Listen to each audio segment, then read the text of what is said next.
2018. This is Brad Bailey. I'm conducting an interview with Mr. Everett Quinton here at the LGBT Center in New York City, New York. Nice to meet you today. Thank you, Brad. Good to meet you. Can you give me your name and where you're from? My name is Everett Quinton, and I am from New York City. What's your birthday? December 18th, 1951 is when I was born. So my birthday is Tuesday. Happy birthday to me. December, what date? December? The 18th. 18th. Okay, congratulations, happy birthday. Thank you. My mother told me it was the worst blizzard that ever happened the night I was born. The night she had to run to the hospital with me. So, can you tell me a little bit about your childhood? It was kind of crappy, awful. In what way? Well, my father was a drunk, and it was just not pleasant. It was awful. What type of work did your mother and father do? My mother stayed at home, and my father was drunk. He was insanely drunk by the time I was a kid, so he didn't work. I grew up on welfare. Okay. Yeah, I was wondering how your family supported itself. And so, you said in Queens, correct? Brooklyn. Brooklyn, sorry, Brooklyn. And so what was the neighborhood like in growing up in 1956? Or I guess in the 60s? 51. No. 50, sorry, 51, yes. I grew up in Park Slope, and it was, there was the rich section. It's still the rich section, just 2 blocks up by the park, and we lived on the other side of 7th Avenue. It was a nice neighborhood. It was. Do you, what was your other interaction with children like during that period of time? Or just, were there other neighbors or childhood? What was your, sort of social life growing up as a kid in that area? Just kids, and it was not. I was a little backward, I guess, a little timid and stuff. So I did have friends, and I wasn't aware of it being. Not when I was a little kid. I became more conscious when I was a teenager, and conscious of being gay. And I had sex with a couple of guys, and then they talked about it. They kind of outed me and stuff. And I always wondered why they weren't afraid, why they weren't gay. What age was this around? Well, 14, 15. Did you have brothers or sisters? Yeah, my mother had a lot of kids. How many? My mother had 12 kids. Oh, wow. Yeah. From the same father? Mm-hmm. Wow. And where were you in that? Second. Wow. And so what was it like growing up with so many brothers and sisters? Again, it was a madhouse. So it was, my parents were not industrious. They were not not great role models. So, and they had a lot of kids, and there was poverty. I call it alcoholic poverty. And because according to sources, my father was capable, but he just drank too much and destroyed his life. And it minimized his life. He later on got sober and tried the best he could before he died. So, but Did you? So where then did you find your own sources of inspiration for that period of time? Well, from all over. Wherever. I worked. I delivered groceries. So I came in contact with a lot of. I remember once there was a lady. I'd see her face. She was kind of pretty, but she always would correct my diction, my elocution. Like I'd say my hand, and she'd say hand. And so I had met these kind of people from Park Slope.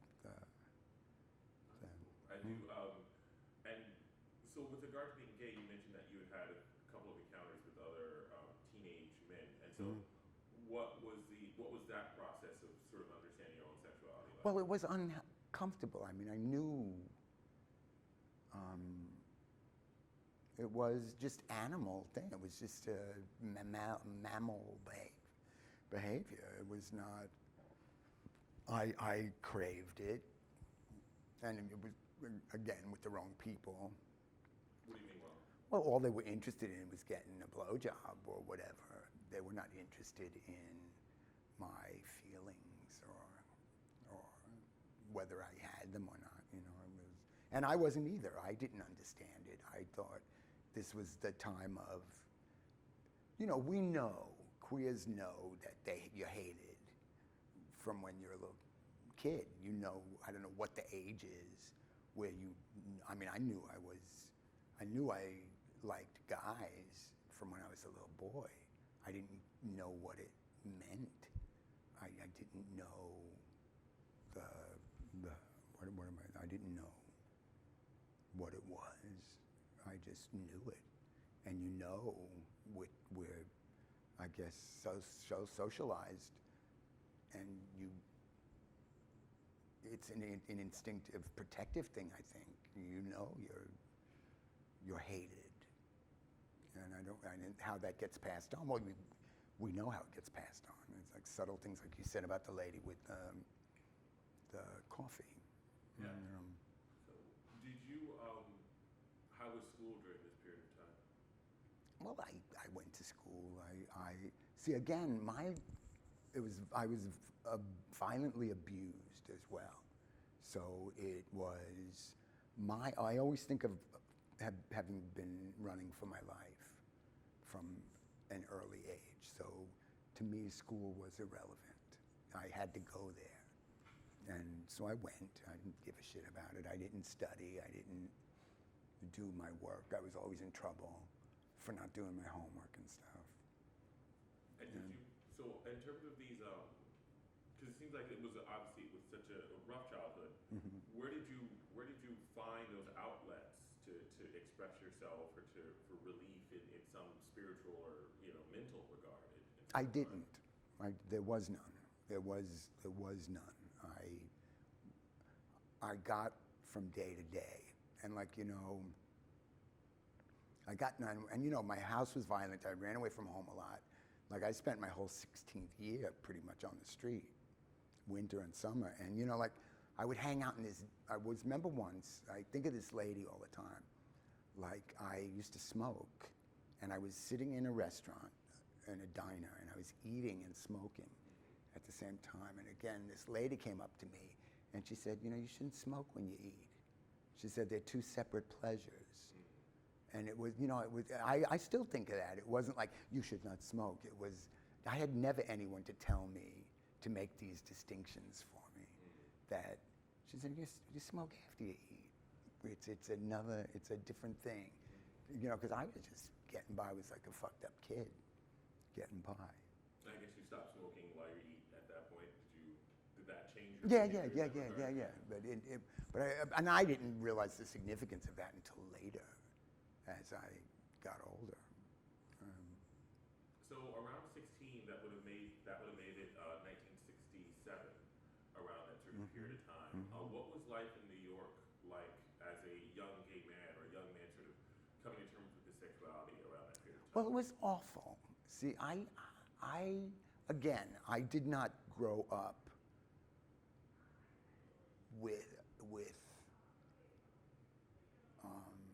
because I was so violated as a kid. I don't have a fight thing. I have mostly a flight thing. And it wasn't until I started performing and getting older where I realized I could use my mouth as a weapon. But I didn't have it in those days. And I used to hang out with girls. They were my friends. And then these teenage boys, they were going to beat me up one time because it got somehow to them that I was gay, and they were going to beat me up. And then my girlfriends protected me. They were really going to take me up to the park and beat me up, and that's what my life was. And I didn't have. All I did was get afraid. I didn't get I will take a chair and put it over your back if you hurt me, that I have today. I didn't have that then. I didn't develop that. So all I did was I was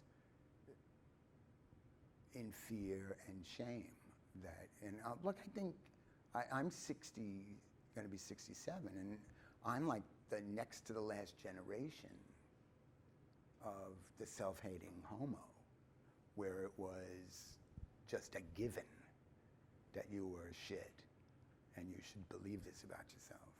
And now, you know, kid would still suffer from it, was not free from it. I mean, look at the girl, I don't even know, they didn't even say if she was a lesbian, but the girl who got hit by the crazy guy on the train. We don't know that whether she was a lesbian or not, but we're still subject to that abuse. But the guy is crazy too, so he's a felon and he's nuts. So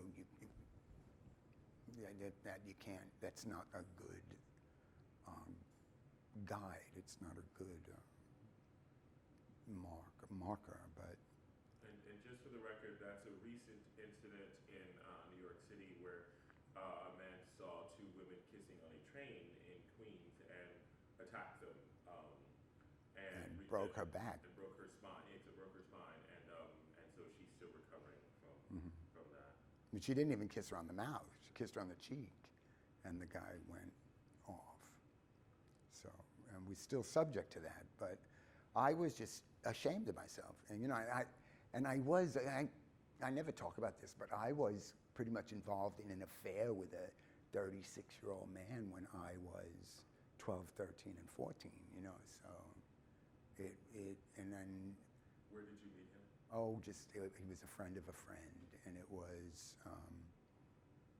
And I don't even know how to filter that. I know it's illegal, but I knew what I wanted too, so I don't know how to. I don't know whether it had a negative effect on me or not.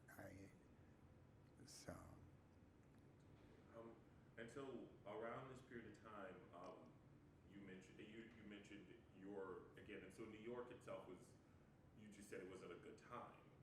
In your perspective. It wasn't good for me because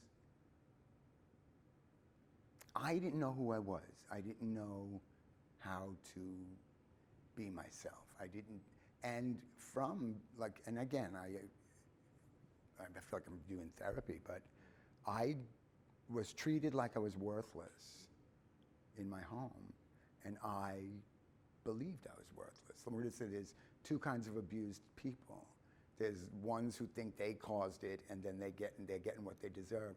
And then there's the other who thinks, I don't know what this is, but it's got nothing to do with me, and as soon as I can, I'm getting out of here. And I'm the first. I thought it was me. I couldn't put two. So what I did is became angry and defiant to the world. No one could say anything to me. And then I moved out of that neighborhood and then moved on into my life. And what was that? So in terms of moving on to your life, what age do you think that was? Because you mentioned 16, you sort of started going out on your own. What age was that when you moved out to your life in a sense? Well, I remember when I was 23 is when I realized that I was queer and that there were not going to be any more girlfriends. That we're not going to, I don't know. And I remember thinking, I don't know what this means. I don't know what's coming. But there won't be any more girlfriends. There won't be any more fake fooling around. I wasn't going to be honest with everyone about it at that point. But I was not going to pretend to be straight anymore. So yeah, that would make it, I guess, in the 70s. 73.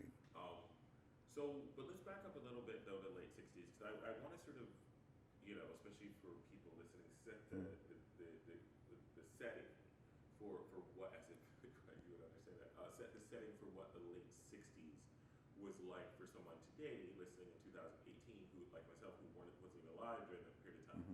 But what was, like, if you were to walk out the street as a 16-year-old still sort of coming to terms with things, what type of people did you interact with? What type of places did you go to for bars? Or when I was 16? Or I guess from that period from 67. Well, I joined the military. Okay. I was in the service, and then I got in trouble and was discharged. What happened in the military? I used too many drugs. I was in Thailand. At 16, you got. No, I was 19. I was 18. I joined the military when I was 18. All right, so let's. So basically, then you went. Did you graduate from high school? No, You didn't graduate. because I started to use alcohol when I was 14, and then my life dissolved. Okay, so the last time you were in, I guess, secondary education was around 14. Right.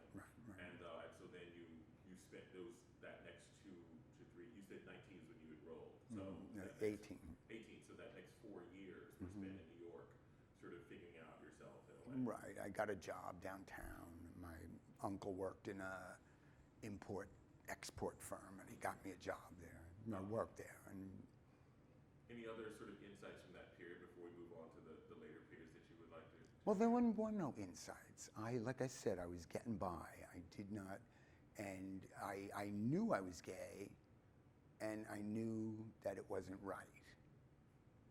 Because we had no role models there. It was if you were gay, you were a faggot, and that's all there was. I mean, I used to deliver groceries, and there was a whole house full of lesbians on Montgomery Place, and I would deliver groceries for them, but they never mentioned anything to me. I mean, I imagine they knew I was gay. I don't know. I mean, I wasn't a flamer. I was too self-conscious to be a flaming queen, although at one point I started cruising Prospect Park.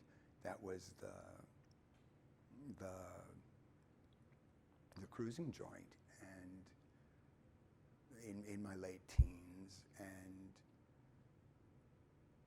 and it wasn't until later where I have these opinions. Like I don't think one night stands are bad, especially in those days. They were how you met. I still am in love with this guy named Jose, who was so sweet and nice, and I only saw him once in my life, and I still have warm feelings for him. What was so great about Jose? He was cute. He was a big guy. He was very friendly, and he was nice, and we did it in the bushes and stuff, and then he drove me home after that, and it was, and I never saw him again after that, but it was just a nice connection, you know. And so it must have been a very powerful connection for you to, over 50-something years later, still have it resonate with you. What do you think that the reason was that sort of memory lasted so long for you? It was pleasant. It was so sweet, and he was sweet, and he was kind, and again unavailable, and I was unavailable. And I always find it odd, even though I was meeting people in Prospect Park, I always thought I was the only queer. So that, again, I couldn't make those connections. I guess even in the midst of the fact that you would see other people doing the same thing, you felt alone in that period of time. So when why did you decide to go to the military? I was looking for something. I was looking for something to hang my hat on, and I thought I would get stability. I thought it would make me straight. This was all about becoming straight. This was all about, this is the era where gay is not good. We didn't use the word gay. You were faggots. You were queers. You were sissies, and it wasn't a thing to strive for. It wasn't a thing to hope for. What is in the John Waters movie where Edith Massey, she finds out her son is gay, and she's, oh, you're gay, and she's so happy that the kid is gay. I didn't come to that until later. I didn't, when I was just a kid, I had no one. I had nowhere to go, no one to. The guy, I guess he's a pedophile. He's doing it with a 12-year-old. He's not going to talk to me about. I mean, he was a good guy. I mean, I'm not making it is still criminal what he did, but he was also not. I mean, this was pre-Stonewall, and I don't know who he hung out with and what his I didn't have it. It wasn't in me to have those conversations then about gay liberation. So you moved to New York. So you I went in the military. I got that was 1969. 69. Was it before Stonewall or after? It was exact same time. So what was going on? Did you even though you weren't there, but what was did you hear about it? I had no idea. No idea. No idea at all. Then I got an honorable discharge from the trouble I got into was separate from my work. I had done nothing up to that point. There was nothing they could do. And then that's where they found out I was gay. And so and even when I was on the final discharge moment, the guy said to me, "Didn't anyone tell you could have a lawyer?" And I said, "No." And, because I didn't know to even ask that.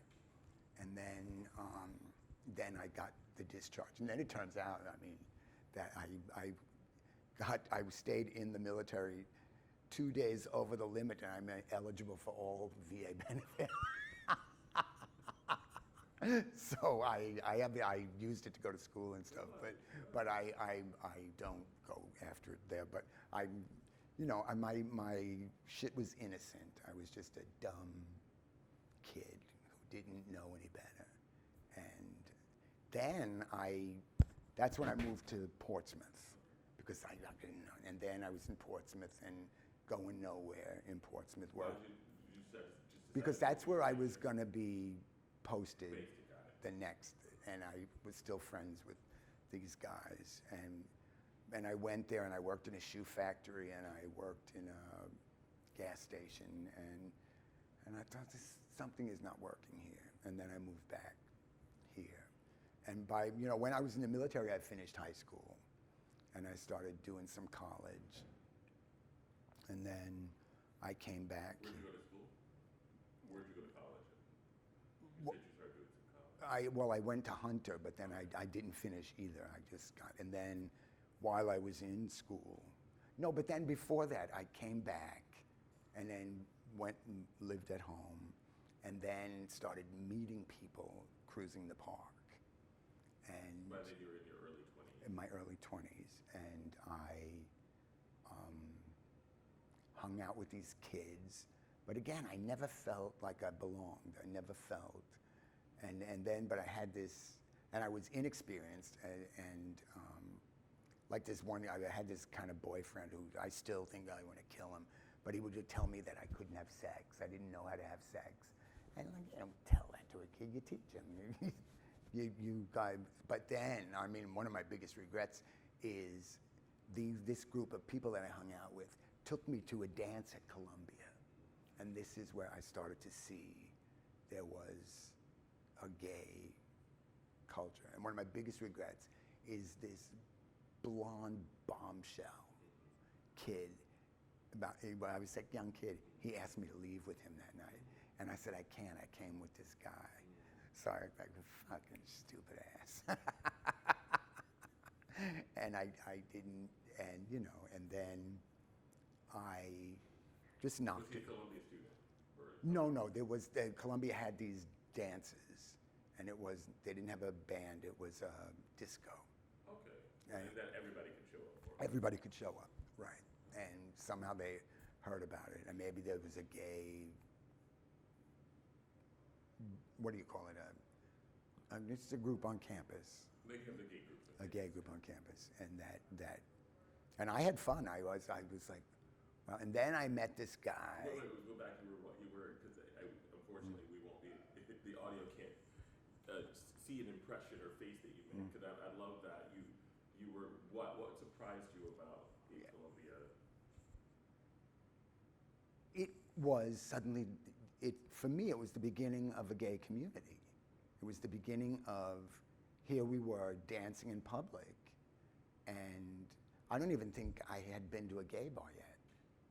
I hadn't.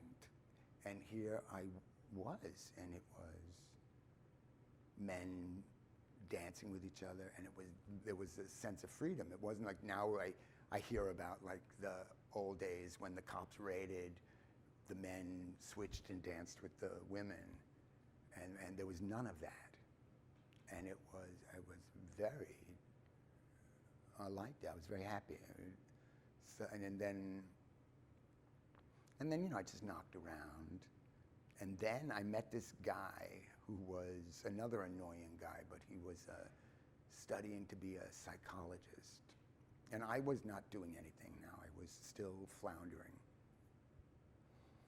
And he took me to, remember the Gay Activist Alliance? This is when I first heard of him, and they had the firehouse. What year was this? 70. Well, I don't know exactly the year, but the night he took me to the firehouse on Worcester Street, they stopped all the proceedings, and it was the night the American Psychiatric Association took gay off the list. So whatever that day was, that was the day. And I remember I was just, it was so thrilling to be there, and I still didn't know, I was not aware. Like I said, I lived with my head up my ass. I mean, I still live with my head up my ass, but I lived with my head up my ass for years. And take us back to that moment, because obviously that's a very historic night. Take us back to, that was 73, I think. Is it 73? And that was December 23rd. Wow. Around December of 73? I can't remember. All I know it was that was the day that the APA took us off the list. You had met someone, he had taken you to a gay... It was the firehouse. It was the Gay Activist Alliance, and it was on Worcester Street between between Prince and Spring, I guess. And so did they announce it? So did you know before you went, or did they announce it? They announced it while we were there. Oh, wow. They stopped the music, they put the lights up, and announced that and now this was the Gay Activist Alliance, so a lot of people there were savvy about gay issues. I wasn't. I had just started hearing about the Gay Activist Alliance, and that there was such a thing, and that there was some kind of advocacy for us. And it was thrilling.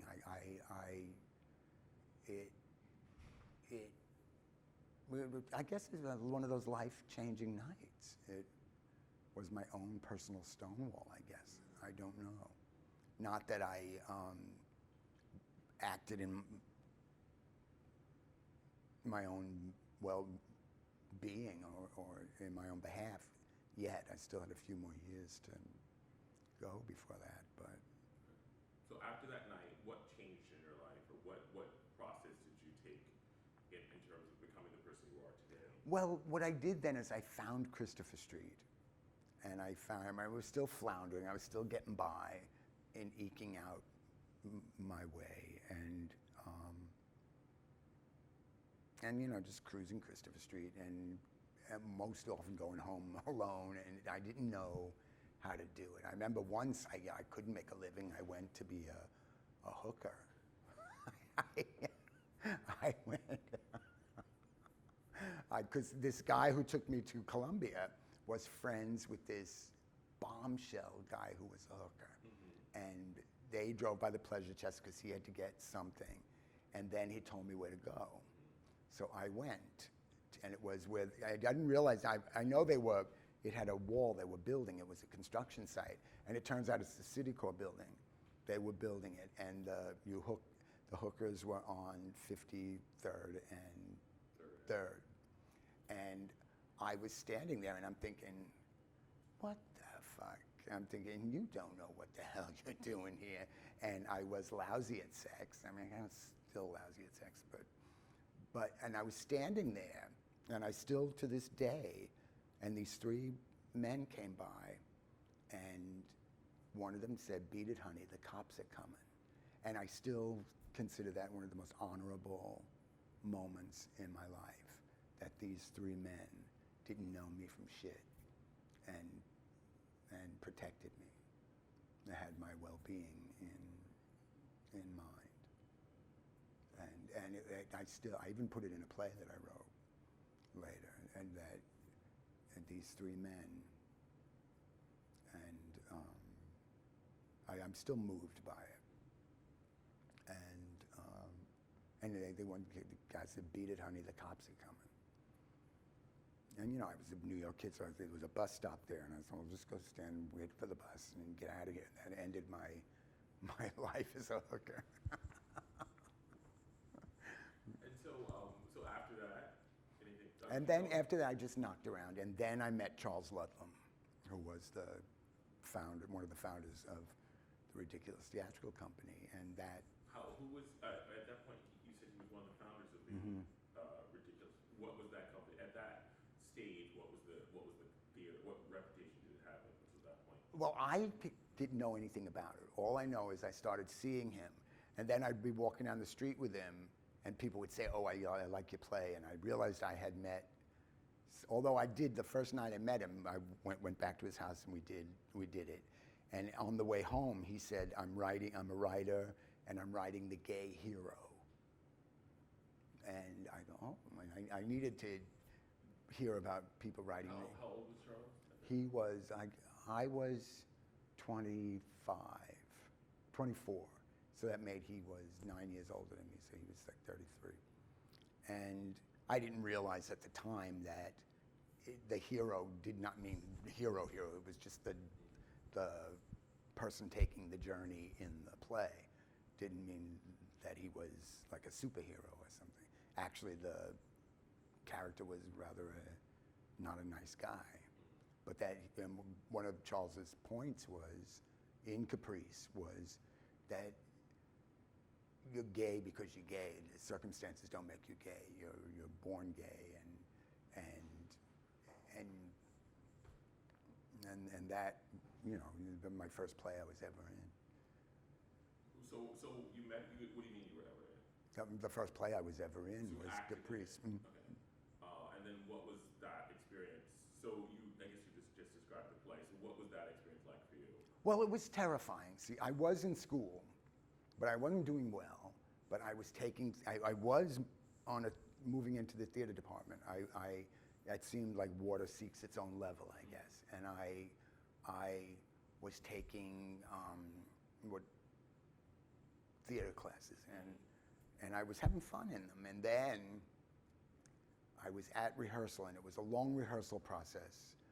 And I was not in the play, and I had to write a paper for school. And I had seen the rehearsal many times. I knew what was going on. And then it was at the Performing Garage where the Worcester group performs now. And so I found a little nook in the stairwell because I didn't want to be rude and work while they were rehearsing. So I found a little place off in the corner where I could just sit and write and and be out of their way and not be a distraction. And then Charles came up to me and said, Everett, that we were opening the next night. And Charles came up to me and said, "Everett, I wrote a role and there's no one to play it. Do you want to go on?" And I said, "Yeah." But I was terrified. I had no training. I didn't have anything to draw on where I could calm myself down. I just went with it. I was terrified. And what was the role again? Remember the Trocadero Glagzinia ballet? It was not the Trocadero de Monte Carlo. They came later and commercialized it. Okay. But the first group of drag ballet dancers. Okay. And Charles developed this thing about his boyfriend at the ballet getting caught. And he had the Trocadero Glagzinia do a dance in the thing. And so my first role was a ballerina in the thing. And I just, So after the play, did you continue to reprise that role? I ran it for for as long as the play ran. I stayed with it, and then I became part of the company. And in that play, Caprice. You heard of Ethel Eichelberger? If you could, for the record, say who she is. Ethel Eichelberger is a fabulous actress. Who at first was James Eichelberger, and he was a classical actor from Trinity Rep, and then came to New York and reinvented himself and became Ethel Eichelberger. Trinity Rep is up in Connecticut?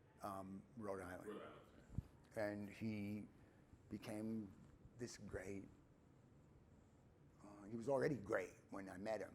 he was a great actor, but he became this personality. What do you call it? What do they call him? Oh, I forget what the artist. It'll come to me, but he became fabulous, more fabulous. And one of the actors left the show, and the role became open. And I auditioned for it, and Ethel auditioned for it. And I didn't have experience. I didn't know what I was doing. And Ethel got the role. But Ethel said to me that day, he said, you listen very well. And I thought, oh, thank you. and then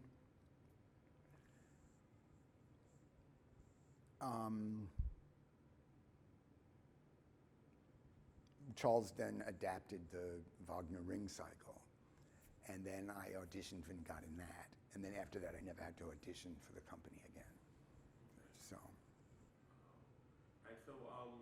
And so how did that pivot? Obviously, there was some type of pivot there. And so what sort of major impacts did that sort of have on your life? It changed my life.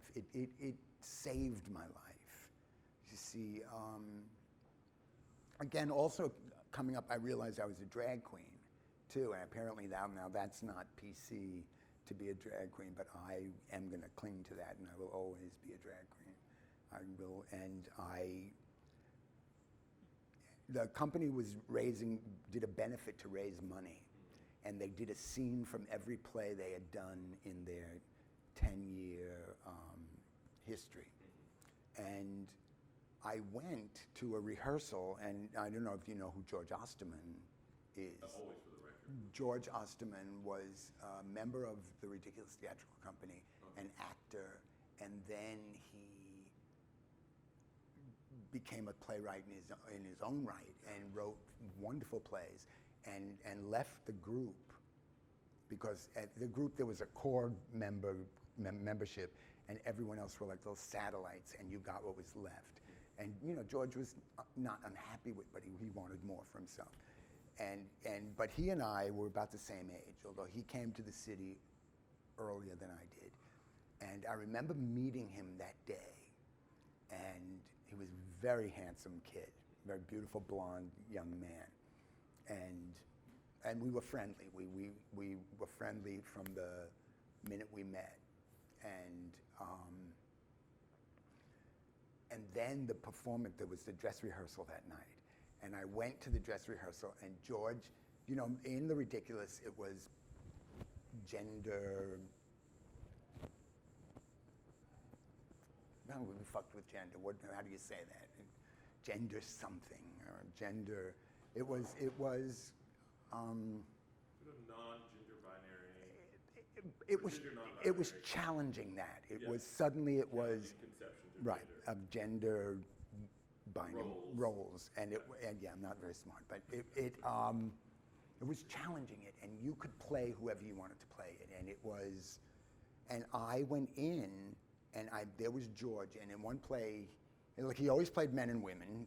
I did too. I played men, I played women, and I have today like a 50-50 thing. And I went in, and George was dressed as Bunny Beswick, who was this gun moll, and he was so pretty. And then he had this, because there was a line in the coat. He had a fox fur coat. Oh, I'm sorry. There was a line in the play. He said, "Is that coat fox?" And he says, "Yeah, and that's how I got it, too." And he was in his fox coat. And I went in, I said, "George." And then later on, and Charles played Camille. Charles Ludlam played Camille. It was one of his big roles. And he was preparing to do the death scene. And he was putting his makeup on, and it was an explosion in my head. And I thought, there is a place for me. Because I even knew I was a little drag queen when I was a kid, wrapped myself in the towels. And I remember getting caught by my father because I outgrew my mother's shoes quite early. So I was like just walk around on my toes. And I got caught by my father. And it was, that was... How did you react? They made fun of me. It wasn't. There was no violence attached to it, but they called me Tipsy Toes. So around this time with your playwright, how was your relationship with your parents? Had they changed? No, they died. Okay. They died. They both had died. They both died. My mother died in '74. Okay. She died before I even met Charles. Okay. My father died when I told you I did The Ring. My father was in the hospital, and I didn't get a review in The Ring. I always just knew I didn't get any review, but my name was in the cast list. And I remember going to the hospital with the Times and pointing out my name in the, so, and then he died. And it's unfortunate, you know, because, well, again, it wasn't until I got older that I came to a place of love and forgiveness for my father. But at that time, I didn't have it. At that time, I was, you know, I wanted to please him. You know, he was my father. I had no other father to turn to. And he was, you know, he was remorseful at the time of his death. But I wasn't. You know, he asked me to forgive him. I was pushing him in a wheelchair down the thing, and he said, "Forgive me, forgive me." And you know, for all the madness, I was raised right. I was raised with a, what do we call it, a moral compass. So I wasn't going to go fuck yourself. You know, I imagine if he wasn't dying, I would have said fuck you. But here he is. He's on his deathbed. I'm not going to add that to my sins. You know, and then.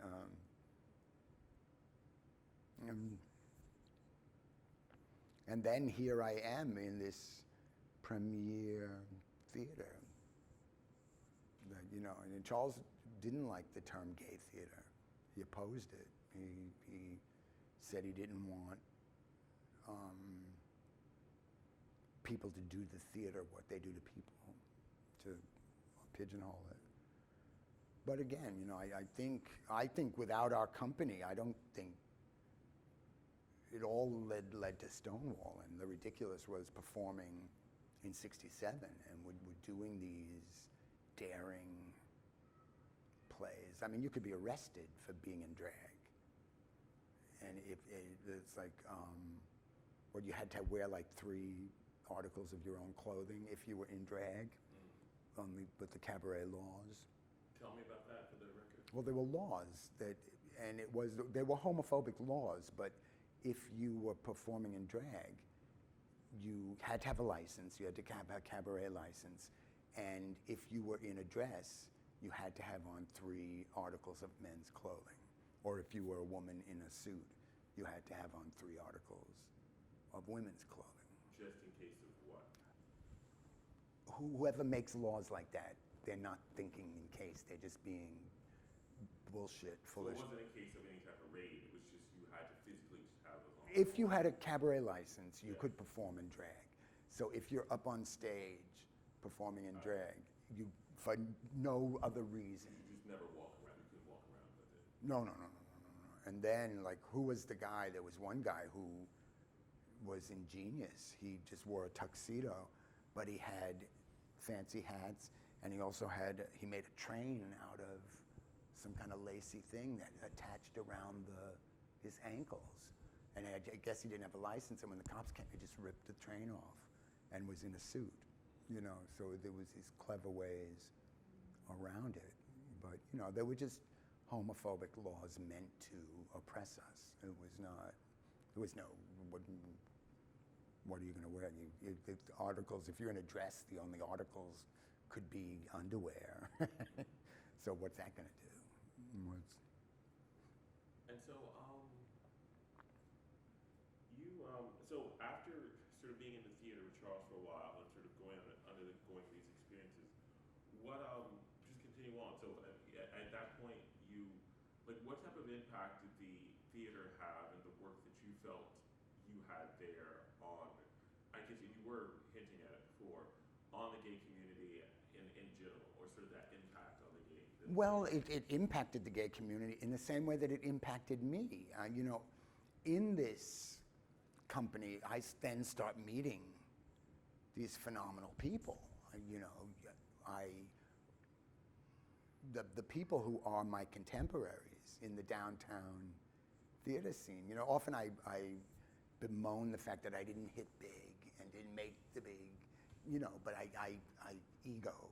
But then I think about who my friends are and who my contemporaries are. And you remember the Hot Peaches? Hot Peaches was this other, it was they came after The Ridiculous, but they were influenced by The Ridiculous, and you know, what I say about The Ridiculous went under because it spawned its own competition. And often that competition was great. And the Hot Peaches was, then there were more musical troupe because they liked to sing and they sang and they danced. And the first show that I went to see, that Charles took me to, was the Hot Peaches did Ms. Hood, and it was a telling of Little Red Riding Hood with the great Chris Kapp, who's a fabulous actress, and Augusto Machado, another fabulous actor, and he played the grandmother, and I still remember his performance from that show. This was years ago. This was nearly 50 years ago. When did when did The Ridiculous sort of fold, in a sense? In 95. Oh, No, so 90s, still 90s. Oh, yeah. And so you mentioned that, so this is moving into the 80s. Mm-hmm. What was the life like then for gay people in the 80s, in a sense, where, just in general, because I know it's the start of the AIDS movement, so Right. what type of impact did that have on The Ridiculous? Well, AIDS, it decimated us. But before that, though, you know, remember the 70s, and then I just read this book, or I read something. In the 70s, one got the feeling that the country was changing, and that it was, like, you know, with Maude and Maude is the 1970s TV with show. Bea Arthur. With Bea Arthur, but it also had Florida, Good Times. Yes, Esther Roll, and Esther Roll, and I went and saw her on the subway. And a guy goes on the train, and she got on, and the guy made a big fuss over her. And she wanted to just, you know, and then I caught her eye and we both went. And I have this lovely little moment with Esther Roll on the subway. But, you know, but then there was,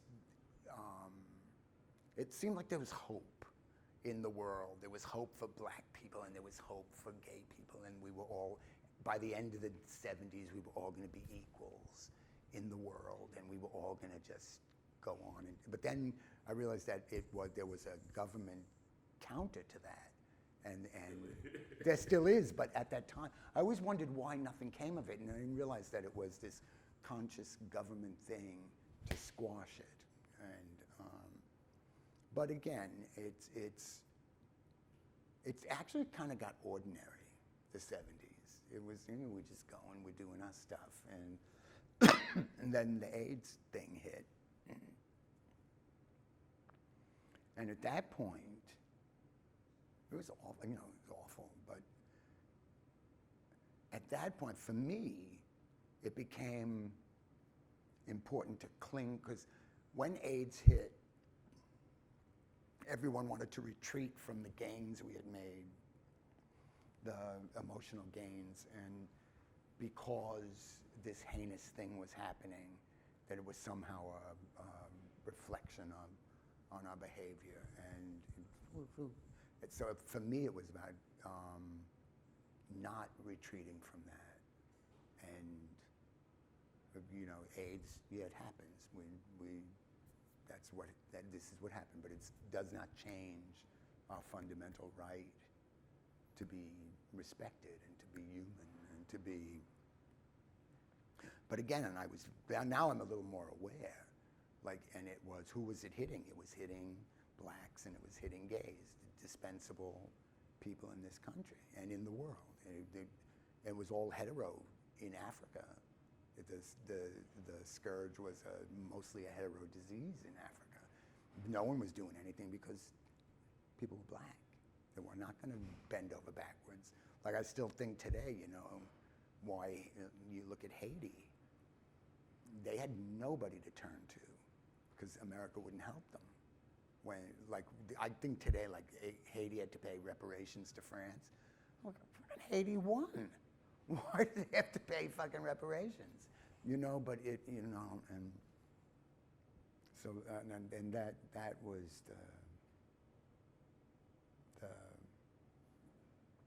that was AIDS for me. It was, and then it decimated our company. In what way? Everyone started dying of it, and it was,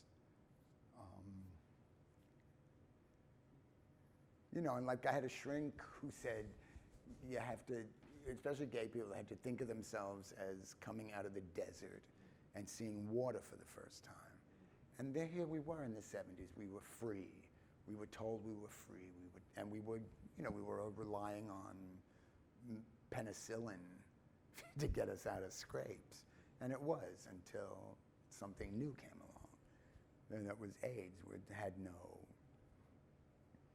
and for 50 years, when was penicillin invented? But we had that, up until that point, people were dying from sexually transmitted diseases left and right since time immemorial. And then we had 50 years of freedom from it. So you got the clap, you got a shot, and it went away. And then suddenly now it wasn't going away anymore. and it was rapid, it was rampant. And it was hard not to retreat into the moral trap, the trap of moralism. And I didn't do it. I would not do it. I thought, I don't care what happens.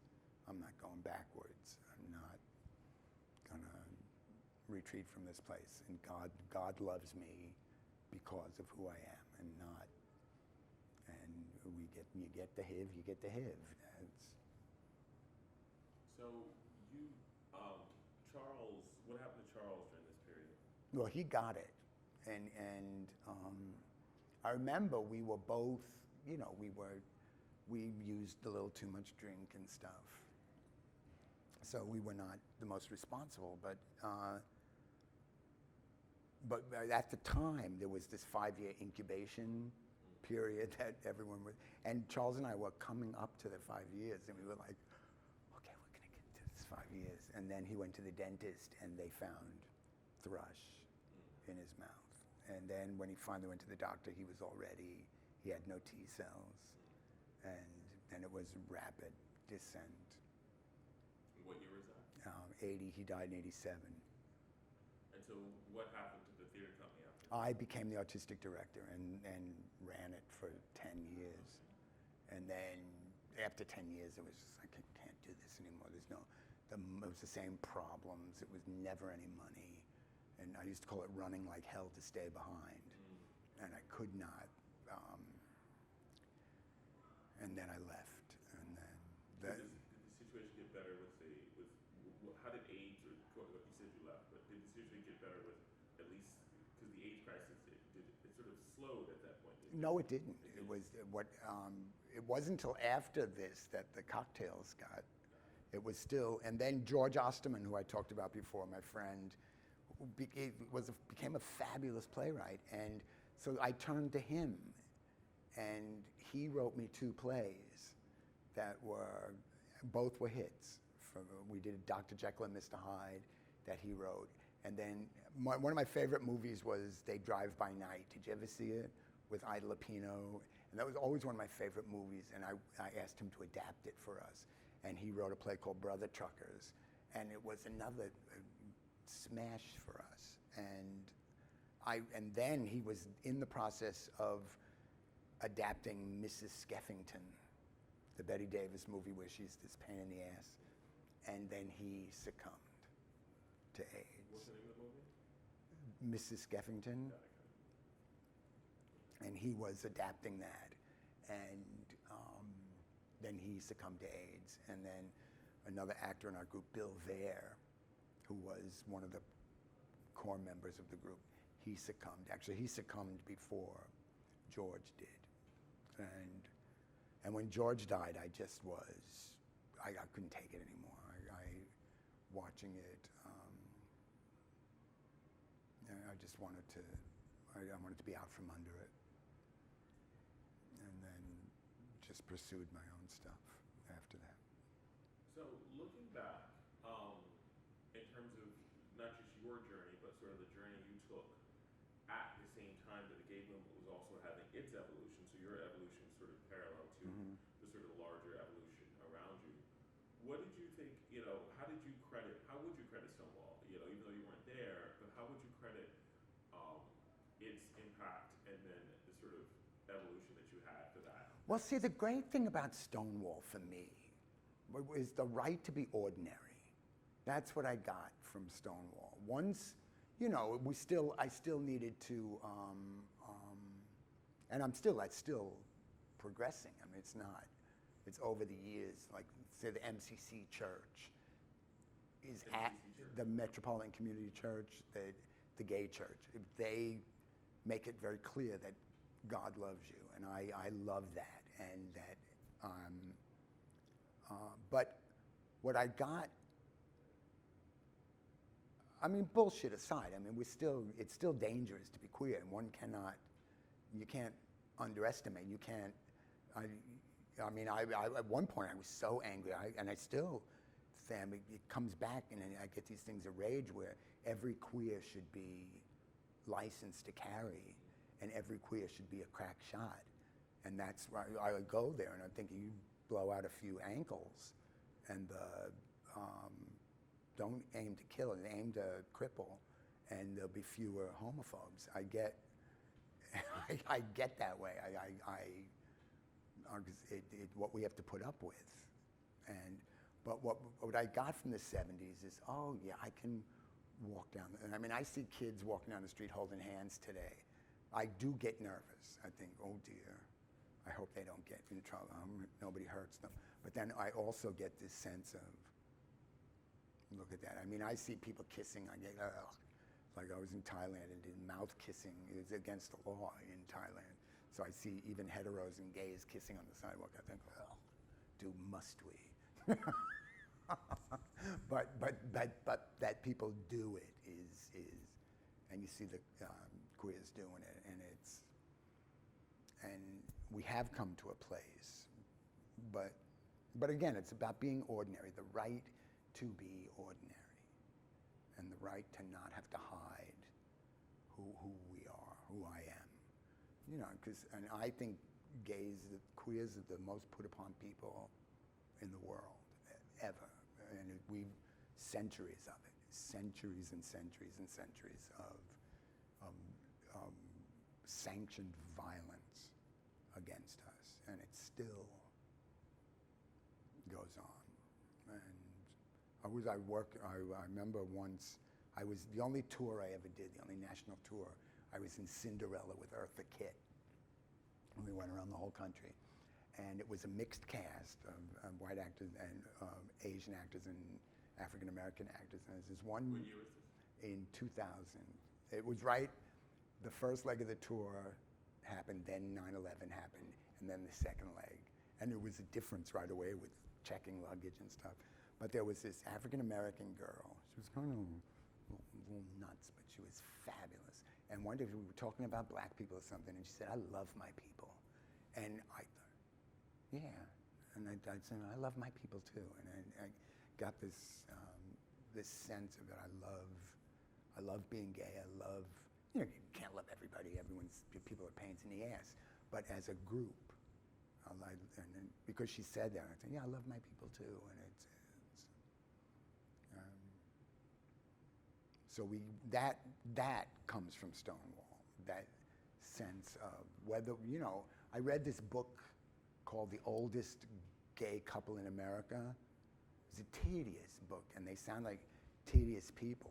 It was like, just because you're old, you get to write a book about yourself. But they talked one day, like in the 20s, of walking down Riverside Park, and the cops throwing one up against a tree, and just the brutality against gays by the cops. And the guy who was part of the oldest living couple got afraid, and then the other guy just, no, fuck you. And that there have always been brave people among us who took it with a grain of salt and knew that whatever happened, they would survive it or something. So we've always had that. But today, like I remember once I had a boyfriend after Charles died, and we were walking down Christopher Street, and this marauding gang of kids came, and they passed my boy. He got punched in the head. I was on the outside, so I didn't get hit. And it took us a minute, and I thought, we have to go to the police. But again, we didn't know you didn't go to the police in the early days. You didn't. You knew you would get no help. You did not go. So you learned to take shit. And then I thought, well, I think we have to go to the police. And we went to the police. And it was interesting. It was the 6th precinct over here on 10th Street, and the police immediately went into action. And they I don't know if they caught the guy, but there was a group. But another guy got beaten up really bad by Ties, the bar on. But I was actually very moved that the police jumped into action, and it gives you this sense that you do have agency and a place to go for help. And it's not always the case. Like we just now with their beatifying Bush. And when he said, I saw the thing they played in Change Your Behavior, he had a fucking mistress. He was keeping a woman in a hotel in Washington, D.C. Change your own fucking behavior. Aside from, it's immoral to have a mistress too, sweetie. But we don't see, it's immoral it may be immoral to suck a dick, but it's also immoral to have a woman in the bed that's not your wife. So I guess by virtue of it being heterosexual, it gets a free pass. Continue. So any last thoughts? No, I'm just glad we've survived to this point.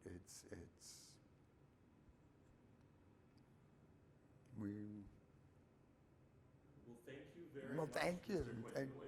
I enjoyed your interview, and it was great to have you today. Thanks. Don't make me sound like an idiot.